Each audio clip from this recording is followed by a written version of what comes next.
Perkenalkan, nama saya Randika Sagala, NIM 120140075 dari Prodi Teknik Informatika. Perkenalkan, nama saya Muhammad Rizky Fareza Gusti, NIM 120140071 dari Prodi Teknik Informatika. Perkenalkan, nama saya Michelle Ayunastiti dengan NIM 120140072 dari Prodi Teknik Informatika. Perkenalkan, nama saya Muhammad Fikri Damar Muhtarom, NIM 120140077 dari Teknik Informatika. Perkenalkan, nama saya Jusira Gumasa Saragi, NIM 120140073 dengan Prodi Teknik Informatika. Hukum Bernoulli adalah sebuah istilah dalam mekanika fluida yang membahas tentang gerak aliran fluida atau zat cair atau gas. Hukum ini berbunyi bahwa jumlah dari tekanan energi kinetik persatuan volume mempunyai nilai yang sama pada setiap titik sepanjang suatu garis lurus. Hukum Bernoulli menyatakan bahwa kenaikan kecepatan aliran fluida akan menyebabkan penurunan tekanan fluida secara bersamaan atau penurunan energi potensial fluida tersebut. Intinya adalah tekanan akan menurun jika kecepatan aliran fluida meningkat.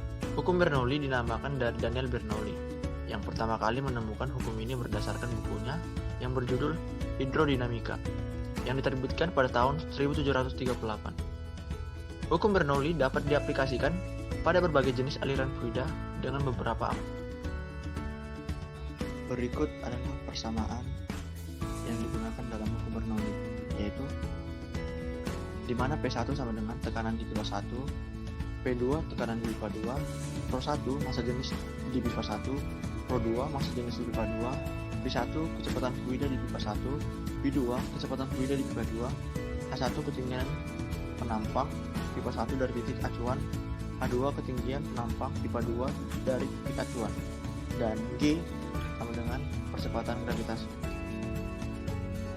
Kemudian ada asumsi mengenai fluida.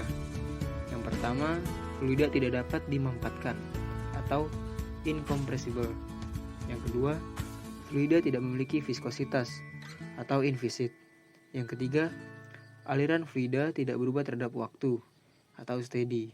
Yang keempat, aliran fluida bersifat laminar atau tetap dan tidak ada pusaran. Yang kelima, tidak ada kehilangan energi akibat gesekan antara fluida dan dinding. Yang keenam, tidak ada kehilangan energi akibat turbulen. Yang ketujuh, tidak ada energi panas yang ditransfer pada fluida baik sebagai keuntungan ataupun kerugian panas.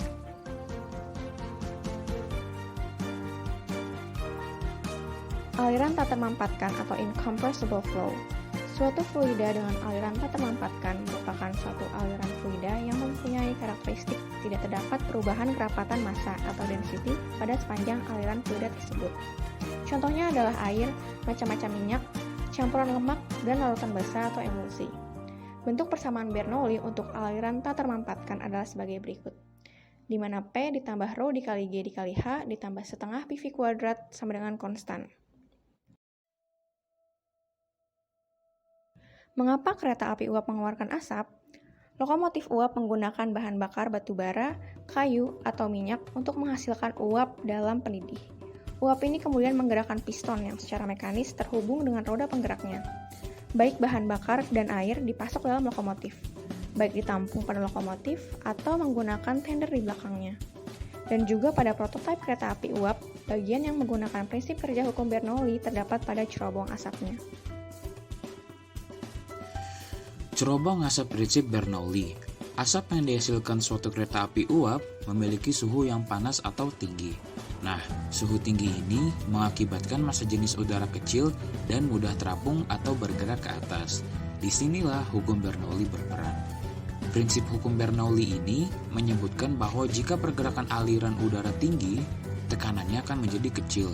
Sebaliknya, jika laju aliran udara rendah, tekanannya akan besar. Bagian atas cerobong berada di luar ruangan dan terdapat angin yang berhembus di bagian atas cerobong. Akibatnya, tekanan udara di sekitarnya lebih kecil dan udara bergerak dari tempat yang bertekanan tinggi hingga ke tempat udara yang bertekanan rendah, sehingga asap dari dalam bisa keluar melalui cerobong. Hukum Bernoulli mengatakan bahwa aliran udara yang semakin cepat, maka tekanan udara tersebut menjadi kecil dan sebaliknya.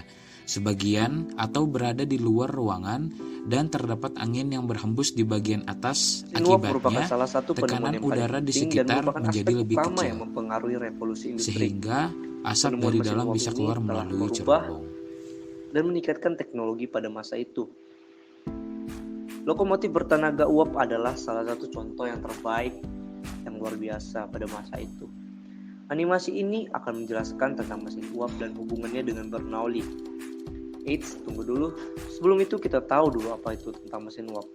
Singkatnya, mesin uap adalah mesin yang mengubah energi panas dari uap menjadi energi mekanik. Mesin uap mengalirkan uapnya ke dalam silinder, di mana uap mendorong piston ke belakang dan ke depan. Dengan gerakan piston inilah mesin dapat melakukan pekerjaan mekanis.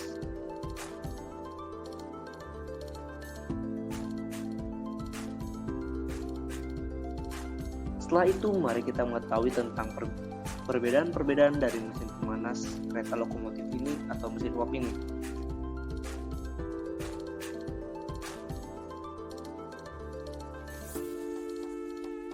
Pertama ada fire hole atau lubang api. Yang kedua ada firebox atau kotak perapian.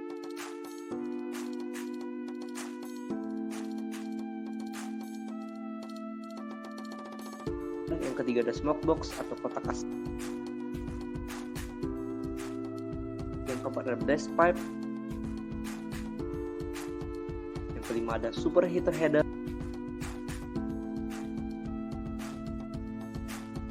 Yang keenam ada superheater element pipes. Yang ketujuh ada dome. Yang kedelapan ada regulator valve atau katup regulasi. Yang kesembilan ada safety valve dan chimney atau terowongan asap. Setelah kita mengetahui perbedaan dan juga bagian-bagian dari kereta lokomotif ini, kita akan mengetahui cara kerja mesin uap ini. Nah, pertama itu batu bara dimasukkan dan dibakar di perapian di dalam kotak perapian atau firebox. Lalu gas panas ditarik melalui tabung panjang di kettle uap atau mesin pendidih ke kotak asap dan kemudian keluar dari mesin uap melalui cerobong asap. Panas dari kotak api memanaskan air di kettle. Air juga dipanaskan oleh panas dari gas panas yang melalui tabung panjang. Saat air menjadi lebih panas, ia berubah menjadi uap jenuh yang terkumpul di atas air. Atau pengatur yang terletak di kubah mengontrol jalannya skema ke tabung-tabung uap.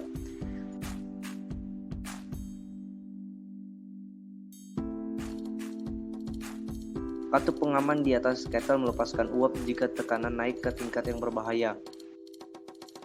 Uap jenuh yang mengalir melalui pipa utama uap ke header superheater dan kemudian mengalir melalui superheater pipes elemen di kettle di mana kemudian dipanaskan. Setelah itu ini akan menjadi uap super panas. Uap yang sangat panas mengalir melalui pipa-pipa steam menuju silinder di mana uap tersebut menekan piston yang menggerakkan roda lokomotif.